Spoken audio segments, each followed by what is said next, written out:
अगर हम एक पैरेलल प्लेट कैपेसिटर लेते हैं और उसके अंदर एक कंडक्टिंग स्लैब इंसर्ट करते हैं, यानी जो इंड्यूस चार्ज होता है वो इंड्यूसिंग चार्ज के बराबर हो जाता है फॉर कंडक्टर्स। इस बार हम उस कैपेसिटर के अंदर क्या इंसर्ट करेंगे? एक डाई इलेक्ट्रिक स्लैब इंसर्ट करेंगे। इसीलिए हम डाइलेक्ट्रिक कांस्टेंट को यहां पर डिफाइन कर सकते हैं as the ratio of capacitance with dielectric medium to the initial capacitance with air between the plates. Hello मेरे प्यारे बच्चों, कैसे हैं आप? आई होप बढ़िया होगे। बच्चों, आज की जो हमारी क्लास है ये बहुत ही इंपॉर्टेंट टॉपिक पर है और ये टॉपिक इतना इंपॉर्टेंट है कि ये लास्ट ईयर के बोर्ड एग्जाम्स में भी आया था और मल्टीपल ईयर्स में रिपीटेडली आता रहा है। ये जो आज हम बात करेंगे एक कैपेसिटर की कैपेसिटेंस का वेरिएशन या चेंज जब उसके अंदर एक कंडक्टिंग स्लैब डाली जाती है या फिर एक डाइलेक्ट्रिक स्लैब डाली जाती है, तो उसकी जो कैपेसिटेंस है वो कैसे चेंज होती है, आज हम वो चेंज ही कैलकुलेट करेंगे। अगर आप इस चैनल पर नए हैं तो चैनल को सब्सक्राइब कर लीजिए। बच्चों, स्टैट्स के हिसाब से आप में से ज्यादातर बच्चे जो है वीडियो देखते तो जरूर हैं लेकिन उन्होंने चैनल को सब्सक्राइब नहीं किया है, तो प्लीज इस चैनल को सब्सक्राइब करिए ताकि मेरे काम को आगे बढ़ाने में मदद मिल सके। तो चलिए स्टार्ट करते हैं आज की क्लास। आज हम लोग बात करेंगे बच्चों capacitance of a parallel plate capacitor with a conducting slab. अगर हम एक पैरेलल प्लेट कैपेसिटर लेते हैं और उसके अंदर एक कंडक्टिंग स्लैब इंसर्ट करते हैं तो ऐसा करने से उसकी कैपेसिटेंस पर क्या फर्क पड़ेगा, आज हम यही कैलकुलेट करेंगे। तो यहां पर हमने एक पैरेलल प्लेट कैपेसिटर ले लिया बच्चों, और ये जो पैरेलल प्लेट कैपेसिटर है इसका प्लेट एरिया है A, तो यहां पर इस पर पॉजिटिव चार्ज आएगा इस प्लेट पर, और इस पर नेगेटिव चार्ज आएगा। ये नेगेटिवली चार्ज प्लेट है। जो चार्ज है यहां पर वो है प्लस क्यू, यहां पर हो गया माइनस क्यू। हम इस कैपेसिटर के अंदर एक कंडक्टिंग स्लैब इंसर्ट कर देते हैं। ये मेटालिक या कंडक्टर की स्लैब है। अब यहां पर जो वेरिएशंस हैं, वैल्यूज है, वो लिख लेते हैं। Distance between the plates of a parallel plate capacitor D है, जो थिकनेस ऑफ द स्लैब है वो T है। ठीक है। अब यहां पर जो इलेक्ट्रिक फील्ड एग्जिस्ट करेगी, let us draw the electric field line. यहां पर इलेक्ट्रिक फील्ड लाइन, अब देखो पहले आप चार्जेस सोचो कैसे इंड्यूस होंगे। ये पॉजिटिव प्लेट है तो मेटल के अंदर यहां पर नेगेटिव चार्ज इंड्यूस हो जाएगा। ये नेगेटिव चार्ज है यहां पर, तो यहां पर पॉजिटिव चार्ज इंड्यूस हो जाएगा, है ना। अब जितना इंड्यूसिंग चार्ज होता है उतना ही इंड्यूस चार्ज होता है। किसके लिए? कंडक्टर के लिए। तो यहां पर बाहर तो फील्ड एग्जिस्ट कर रही है E0, और हमें पता है कंडक्टर के अंदर जो फील्ड होगी वो जीरो हो जाएगी। कैसे? बाहर वाली फील्ड E0 थी, अंदर इसके अंदर जो इंड्यूस्ड फील्ड बनेगी, नेट फील्ड जो आएगी E, वो हो जाएगी जीरो, क्योंकि ये दोनों बराबर होते हैं। एक चार्ज, एक कंडक्टर के लिए जो इंड्यूस्ड चार्ज है बच्चों, वो इंड्यूसिंग चार्ज के बराबर होता है। अगर आपको याद हो, फॉर्मूला था Q dash equals to minus Q 1 minus 1 upon K for conductors. जो कंडक्टर्स होते हैं उनके लिए डाइलेक्ट्रिक कांस्टेंट इंफिनिटी होता है, जिसकी वजह से magnitude of Q dash becomes magnitude of Q। यानी जो इंड्यूस चार्ज होता है वो इंड्यूसिंग चार्ज के बराबर हो जाता है फॉर कंडक्टर्स। जितने भी कंडक्टर्स हैं उनमें इंड्यूस्ड चार्ज और इंड्यूसिंग चार्ज बराबर होते हैं। Got it? तो यहां पर हमारे पास इंड्यूस्ड और इंड्यूसिंग चार्ज बराबर होंगे, जिसकी वजह से एक्सटर्नल फील्ड E0 वो हो जाएगी Q upon A epsilon not. जो अंदर इंड्यूस्ड फील्ड बनी थी EI, वो हो जाएगी Q dash A epsilon not, जिसको आप Q A एप्सिलॉन नॉट लिख सकते हैं, क्योंकि Q डैश और Q बराबर है, इसका मतलब E0 के बराबर होगी। तो कंडक्टर के अंदर फील्ड इसीलिए जीरो होती है क्योंकि कंडक्टर के अंदर जो इंड्यूस्ड चार्ज है वो इंड्यूसिंग चार्ज के बिल्कुल बराबर होता है।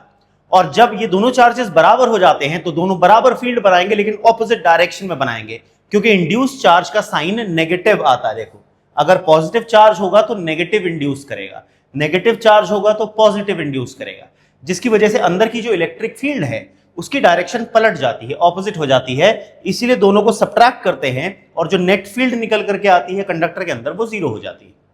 तो मैंने आपको जब भी कैपेसिटेंस पढ़ाया है, मैंने आपको एक सिंपल सा तरीका बताया था, जब भी आपको कैपेसिटेंस कैलकुलेट करनी हो तो आप पोटेंशियल कैलकुलेट कर लीजिए, फिर उसके बाद चार्ज अपॉन पोटेंशियल करेंगे, कैपेसिटेंस का आंसर आ जाता है। तो अब यहां पर इसमें जो पोटेंशियल होगा V, उसकी वैल्यू आएगी E naught into D minus T. ऐसा क्यों जी?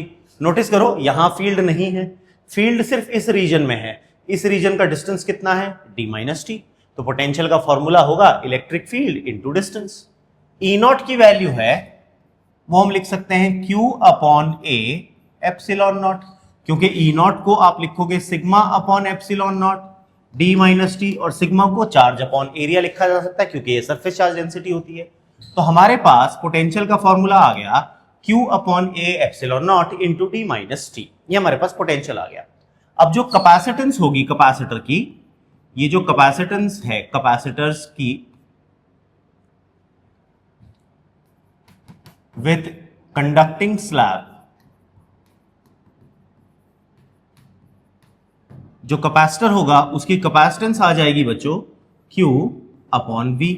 V की वैल्यू ऊपर से सब्स्टिट्यूट कर दो, Q upon Q into D minus T bye epsilon naught ए, यही है जी, ठीक है। Q से Q cancel, epsilon naught A ऊपर चला गया, तो कैपेसिटेंस आ गई epsilon naught A upon D minus T.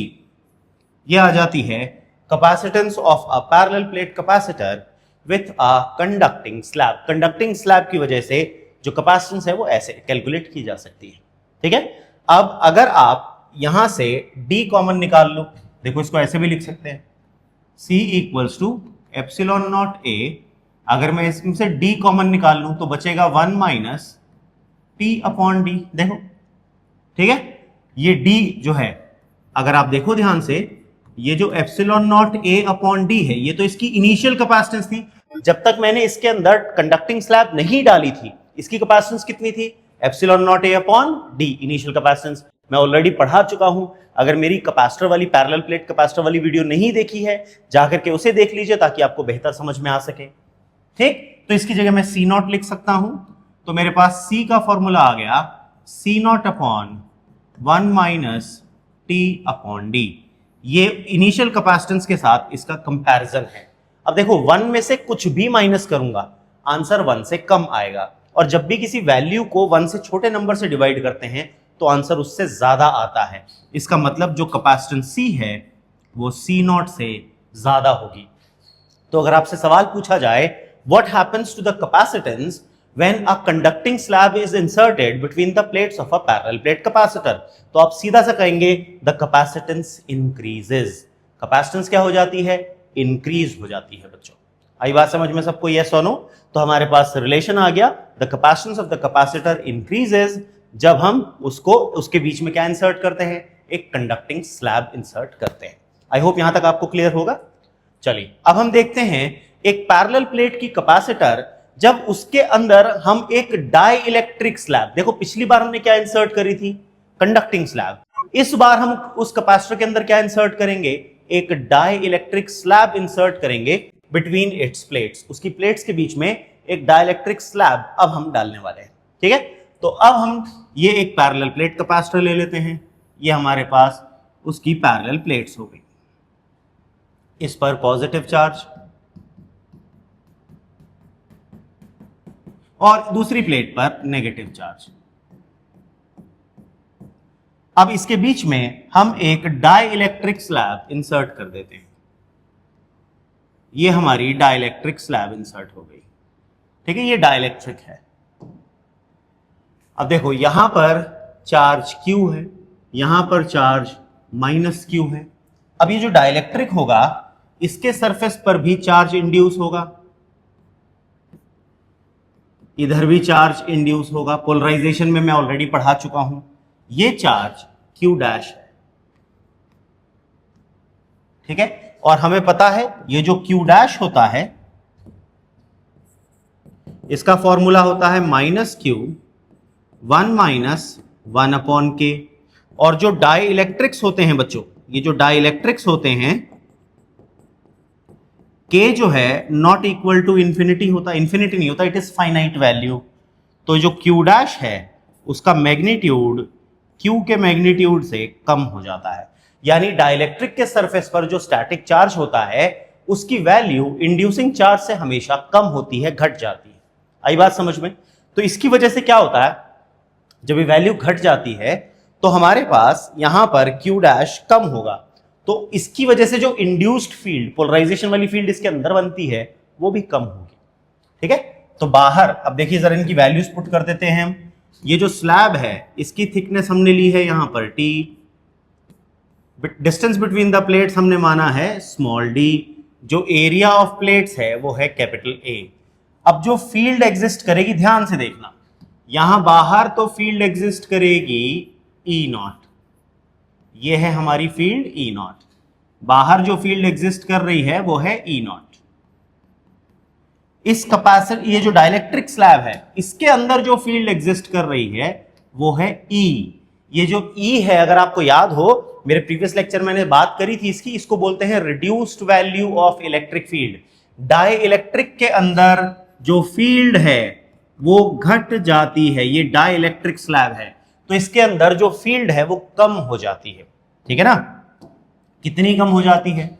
ये जो रिड्यूस्ड वैल्यू ऑफ फील्ड होती है, reduced value of field E, ये ई नॉट अपॉन के है यहां पर इस मटेरियल का dielectric constant, K is the dielectric constant of this dielectric. ठीक है ना, ये जो डाइलेक्ट्रिक स्लैब डाली है उसका डाइलेक्ट्रिक कांस्टेंट के है, तो इसके अंदर जो इलेक्ट्रिक फील्ड है वो बाहर की फील्ड का 1 अपॉन के टाइम्स हो जाती है, घट जाती है, इसलिए इस इलेक्ट्रिक फील्ड को रिड्यूस्ड वैल्यू ऑफ फील्ड भी बोला जाता है। ठीक है ना, तो यहां पर हमारे पास ये तो आगे reduced value of electric field. अब हमेशा की तरह जब भी आपको कैपेसिटेंस कैलकुलेट करनी हो तो आप क्या कैलकुलेट करोगे? तो आप पोटेंशियल कैलकुलेट करोगे। तो मैं यहां पर पोटेंशियल अगर कैलकुलेट करूं, पोटेंशियल बिटवीन प्लेट्स V, तो उसकी वैल्यू आएगी बच्चों E naught into D minus T plus E into T. देखो बाहर कितना फील्ड है E नॉट, कितने डिस्टेंस में? D माइनस टी में। अंदर कितनी फील्ड है? E, कितने डिस्टेंस तक? T तक। तो E naught into D minus T plus E into T.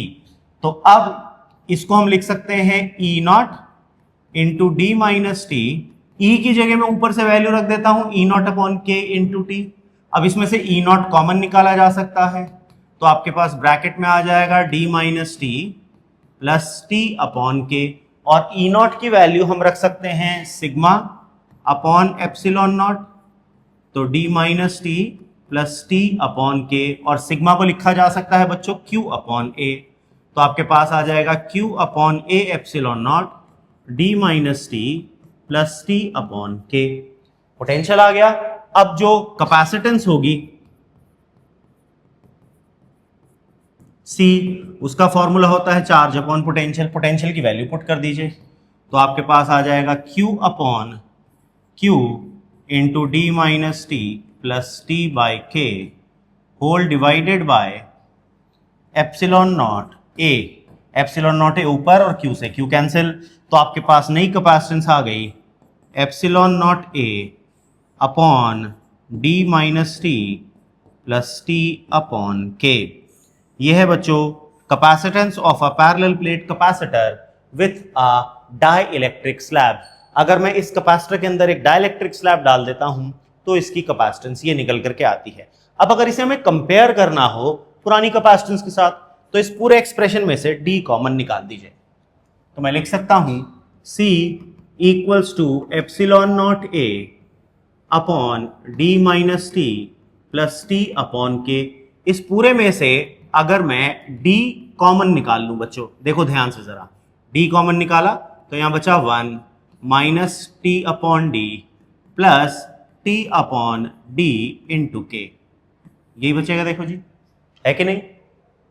ठीक, ये वैल्यू आ जाएगी।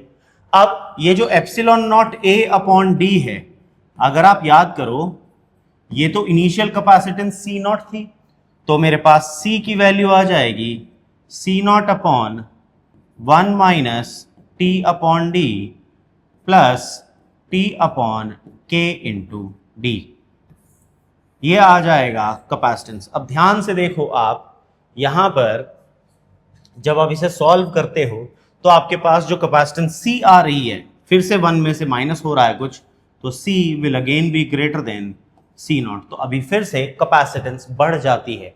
यही रीजन है। अब देखो यहां पर एक स्पेशल केस बनाया जा सकता है। स्पेशल केस क्या?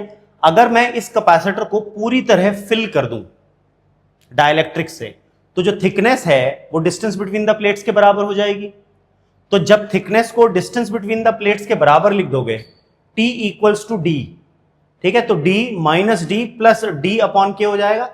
अगर मैं T इक्वल्स टू डी रख दूं तो देखो फॉर्मूला बन जाएगा C equals to epsilon naught A। अब जहां जहां T लिखा था वहां D लिख दो, D minus D plus D upon K, ये D से ये D कैंसिल, ठीक, तो मेरे पास आ गया C equals to epsilon naught A upon D by K, ये के ऊपर चला जाएगा तो मैं इसको लिख सकता हूं K epsilon naught A upon D, that is capacitance equals to K times C naught. अगर आप ध्यान से देखो, ये जो epsilon naught A upon D है, ये तो इनिशियल कैपेसिटेंस C नॉट थी। तो अगर मैं एक डाइलेक्ट्रिक को पूरी तरह से, एक कैपेसिटर को पूरी तरह से डाइलेक्ट्रिक से भर देता हूं तो उसकी कैपेसिटेंस कितने टाइम्स हो जाती है? K टाइम्स हो जाती है। The capacitance becomes K times the initial capacitance. इसीलिए हम डाइलेक्ट्रिक कांस्टेंट को यहां पर डिफाइन कर सकते हैं as the ratio of capacitance with dielectric medium to the initial capacitance with air between the plates. तो डाइलेक्ट्रिक कांस्टेंट की एक और डेफिनेशन देखो, हमने फोर्स की फॉर्म में सीखी थी डेफिनेशन, हमने इलेक्ट्रिक फील्ड की फॉर्म में सीखी थी डेफिनेशन, हमने पोटेंशियल की फॉर्म में सीखी थी डेफिनेशन, अब हमने सीखी है इन टर्म्स ऑफ कैपेसिटेंस।